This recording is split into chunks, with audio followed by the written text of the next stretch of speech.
2022년 10월 20일 목요일입니다.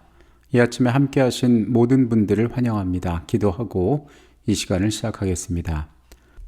사랑이 많으신 아버지 하나님, 또 한 번의 계절의 변화를 경험하면서 죄 가운데 살아가는 우리의 일상이 얼마나 더덥고 허무한지를 다시 한번 깨닫습니다. 하나님, 우리의 소망 없는 삶 가운데 주님께서만이 유일한 소망임을 고백하오니 하나님, 우리에게 다가오셔서 말씀하시고 우리를 새롭게 하여 주시옵소서. 주께서 주시는 은혜 가운데에 우리가 숨쉬며 살아갈 수 있습니다. 주님 보여주시는 그 진리 가운데에서만 우리의 삶의 의미들을 찾을 수 있습니다. 이 아침에 우리로 무엇을 지켜야 하며 무엇을 행해야 할지를 깨닫게 하시고 보여주시는 진리 가운데 감사하며 만족하도록 인도하여 주시옵소서. 거룩하신 예수 그리스도 이름으로 기도합니다. 아멘. 예수님의 제자들이 세상의 끝의 일에 관하여 예수께 물었을 때 그분께서는 이런 대답을 하셨습니다. 노아의 때와 같이 인자의 임함도 그러하리라. 홍수전에 노아가 방주에 들어가던 날까지 사람들이 먹고 마시고 장가들고 시집가고 있으면서 홍수가 나서 그들을 다 멸하기까지 깨닫지 못하였으니 인자의 임함도 이와 같으리라. 노아 시대의 홍수는 세상의 종말을 의미했습니다. 하나님의 말씀을 듣고 방주를 짓고 그 말씀에 순종하였던 노아의 가족들은 120년이라는 긴 시간의 기다림이 필요했지만 결국 구원을 얻었습니다. 하지만 그의 가족을 제외한 모든 사람들은 멸망의 운명을 맞이하게 되었습니다. 우리는 이번 주 교과를 공부하면서 죽음 너머에 있는 소망에 대하여 이야기하고 있습니다. 삶에 있어서 죽음이 갖는 또 다른 의미는 바로 그것이 각자가 마주하는 심판의 순간이 된다는 것입니다. 그가 구원받든지 그렇지 못하든지 간에 그의 삶의 죽음을 통하여 그의 운명의 최종적인 것들이 결정되어진다는 것입니다. 하나님의 말씀인 성경은 단순히 의인의 부활에 대해서 이야기할 뿐만 아니라 악인의 운명에 관하여도 이야기하고 있습니다.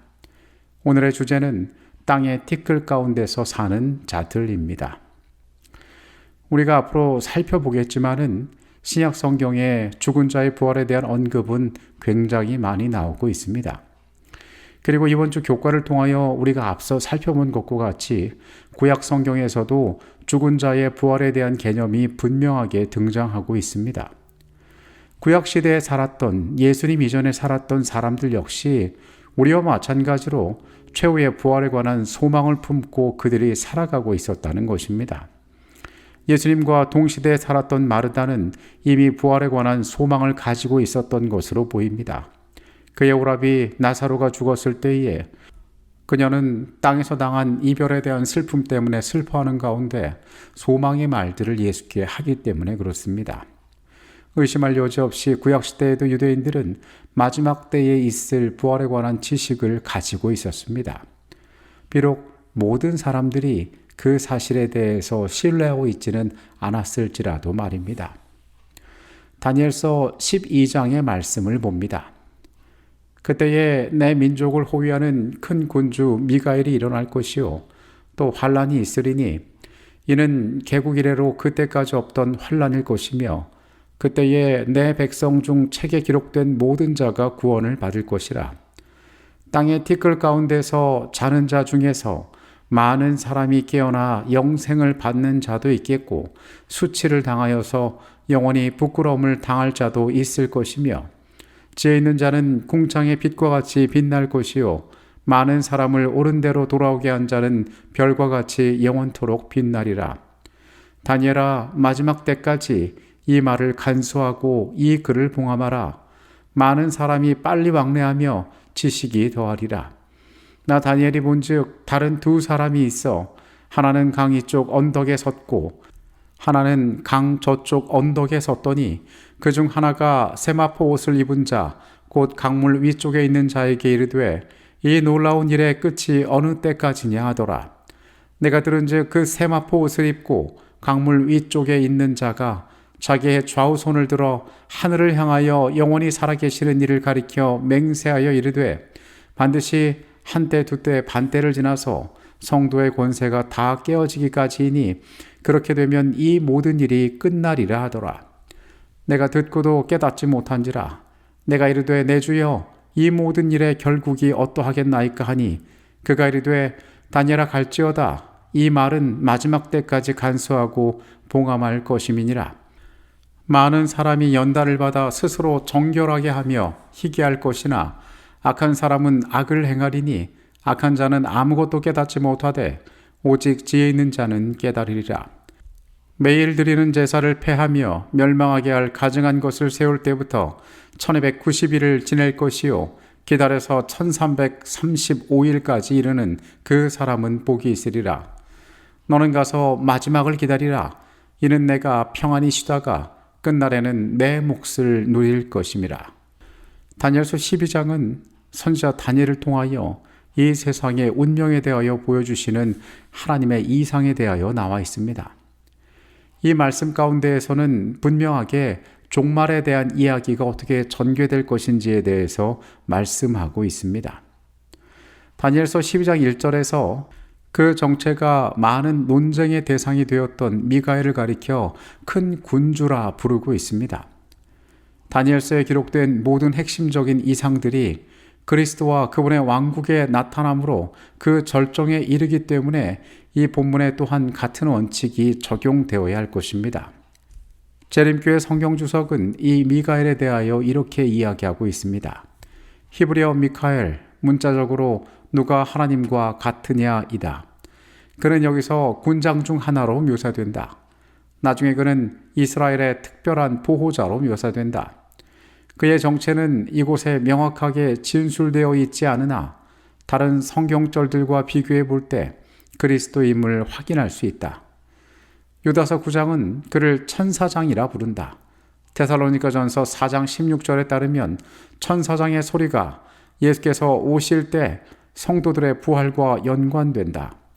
그리스도께서는 죽은 자들이 인자의 음성을 들을 때 그들의 무덤에서 나올 것이라고 선언하셨다. 그러므로 미가엘은 다른 이가 아니라 주 예수 자신임이 명백한 것으로 보인다. 성경 가운데에서 미가엘의 이름이 등장할 때에는 선악의 대쟁투가 벌어지는 전쟁터에서 이 이름을 우리는 발견할 수 있습니다. 다니엘서에서 우리는 거룩한 존재를 나타내는 다양한 표현들을 발견하게 되는데 군대의 주제, 만왕의 왕, 기름 부음을 받은 자 곧 왕, 큰 군주 미가엘과 같은 표현들이 바로 그것입니다. 우리가 여기서 공통적으로 발견할 수 있는 중요한 사실은 성경 주석의 견해와 같이 이 미가엘은 예수 그리스도를 나타내는 말이라는 사실입니다. 예수께서 선악의 전쟁터 가운데에 우리를 위하여 싸우시는 분이 되시며 그분이 이 구속사업에 있어서 중심되는 인물이 되심을 다니엘서는 밝히 이야기하고 있는 것입니다. 우리가 이번 주 살펴보았던 욥기, 시편, 그리고 이사야서에 나타난 부활에 관한 대부분의 이야기들은 의인의 부활에 관한 이야기들이었습니다. 그런데 다니엘서 12장은 의인의 부활뿐 아니라 악인의 부활까지 이 두 가지를 모두 이야기하고 있습니다. 미가엘께서 일어나실 때 다니엘서 12장 2절은 땅의 티끌 가운데에서 자는 자 중에 많은 사람이 깨어나 영생을 받는 자도 있겠고 수치를 당하여서 영원히 부끄러움을 당할 자도 있을 것이라고 이야기하고 있습니다. 많은 사람들은 이 성경절이 그리스도의 재림 바로 직전에 있을 특별 부활에 대해 말한다고 보는데 이 부활에는 어떤 특정한 악인과 의인들이 포함된다는 것입니다. 각시대 대쟁투 637페이지의 내용입니다.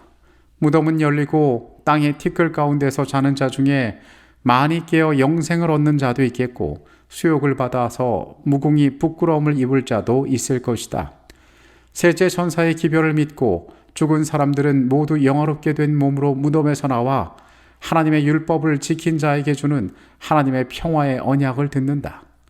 그를 찌른 자들, 그리스도의 죽음의 고통을 조소하고 조롱한 자들, 그리스도의 진리와 그분의 백성들을 몹시 핍박한 자들도 또한 일어나서 영광 중에 계신 그분을 쳐다보고 충성되고 온순한 사람에게 주어지는 영광을 보게 된다.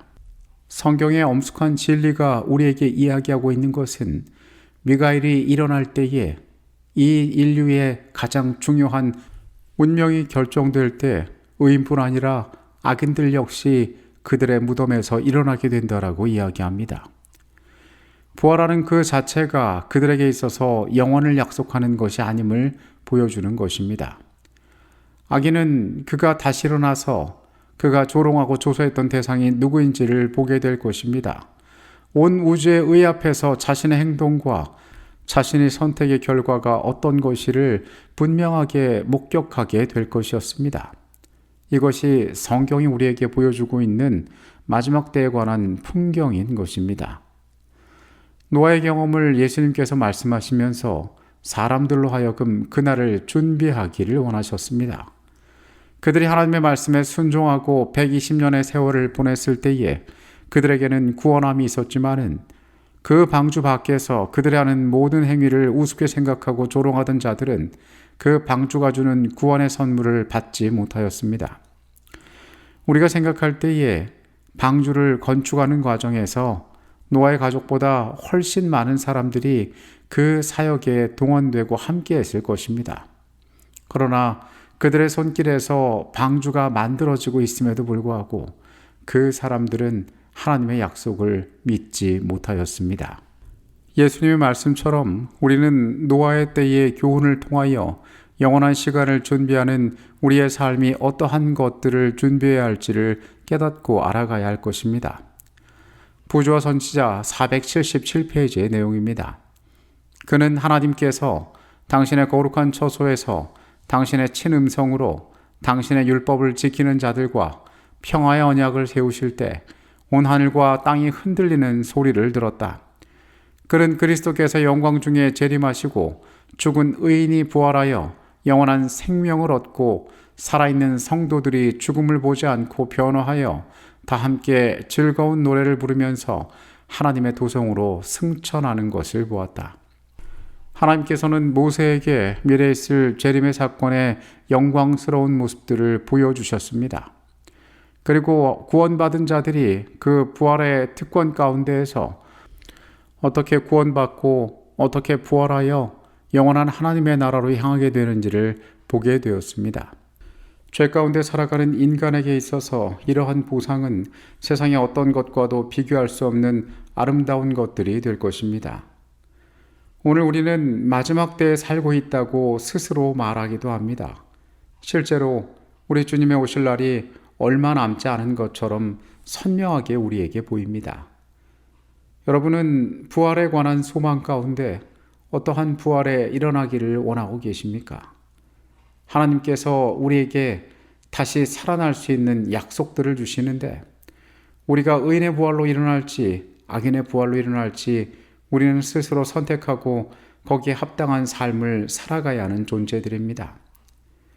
다니엘서 12장은 세상의 운명에 관하여 이야기합니다. 그 가운데서도 인간의 운명에 관하여 이야기합니다. 우리의 선택이 영원한 시간들을 가리게 될 것입니다. 오늘 하나님의 편에서 그분에게 순종하기로 선택할 때에 우리에게 축복은 영원히 약속되어질 수 있을 것입니다. 믿음 가운데, 확신 있는 약속 가운데 소망 있는 하루의 삶을 살아가게 되시기를 바라겠습니다. 기도하시겠습니다. 하나님, 우리 자신이 이 땅에서 살아가는 모든 시간들이 얼마나 낯설고 때로 두려운지 모르겠습니다. 주님 안에서 얻을 수 있는 참다운 평안을 구합니다. 하나님만이 주실 수 있는 참다운 은혜를 우리가 구합니다. 주님, 우리를 위하여 준비하고 계시는 그 나라에 우리가 꼭 가기를 원합니다. 삶의 모든 시간들이 다하고 우리가 소멸해 갈 때에, 이 땅과 이별할 그때에 하나님 우리에게 부활의 소망을 통하여 우리를 일으키신다고 약속하여 주시니 감사합니다. 주님, 자칫 악인의 운명에 빠질까 우리가 두렵습니다. 우리의 마음과 생각을 주님 온전히 주장하심으로 우리가 영원한 세계를 준비하며 하나님과 함께하는 날들을 위하여 살아갈 수 있도록 축복하여 주시옵소서. 우리의 부족과 우리 연약함 가운데도 함께 하시는 주님, 이 하루에도 넉넉한 축복으로 우리를 인도하여 주시옵소서. 거룩하신 예수 그리스도 이름으로 기도합니다. 아멘.